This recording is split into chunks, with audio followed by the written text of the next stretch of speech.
नमस्कार मंडळी, लग्नानंतर होईलच प्रेम मालिकेच्या पुढील भागाच्या अपडेट दररोज पाहण्यासाठी आपल्या चॅनलला सबस्क्राइब करायला विसरू नका। येणाऱ्या पुढील भागात आपल्याला पाहायला मिळणार आहे की नंदिनी आता वाढदिवसाचा केक कापण्यासाठी थांबलेली असते। तर तिच्या मैत्रिणी तिला बोलू लागतात की तू आता काय विचार करतेस, आता काय तू केक कापण्यासाठी जीवाची वाट बघत आहेस का? तर नंदिनी म्हणते की नाही, जे येणार नाही त्यांची काय वाट बघायची। आणि त्याच वेळी तिथे आता जीवाची एंट्री होते। तो सोबतच एक घराचा गिफ्ट घेऊन येतो आणि जीवा म्हणतो की हे घर म्हणजे नंदिनी आणि नंदिनी म्हणजे हे घर।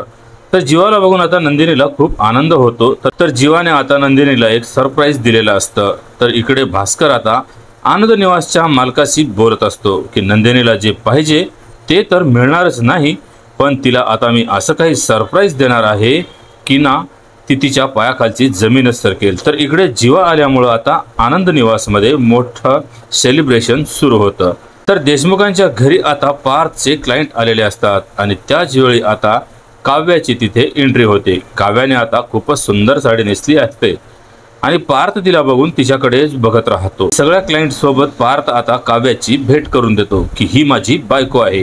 तर आता एक नवरा बायको प्रमाणे पार्थ आणि काव्या क्लायंट समोर येतात, पण मात्र काव्याला एकच भीती वाटत असते की तिथे आता मालिनी काकू यायला नको। तर मंडळी, काय खरंच तिथे आता मालिनी येणार आहेत का? आणि भास्कर नंदिनीला असं काय सरप्राईज देईल की ज्यामुळे नंदिनीच्या आयुष्यात पुन्हा एकदा नवीन वादळ निर्माण होईल? चला तर या मालिकेच्या येणाऱ्या पुढील भागातच कळेल, पण त्यासाठी आपल्याला पुढील भाग नक्की पाहावा लागेल। मंडळी, हा व्हिडिओ आवडला असेल तर लाईक करा आणि चॅनलला सबस्क्राईब करायला विसरू नका।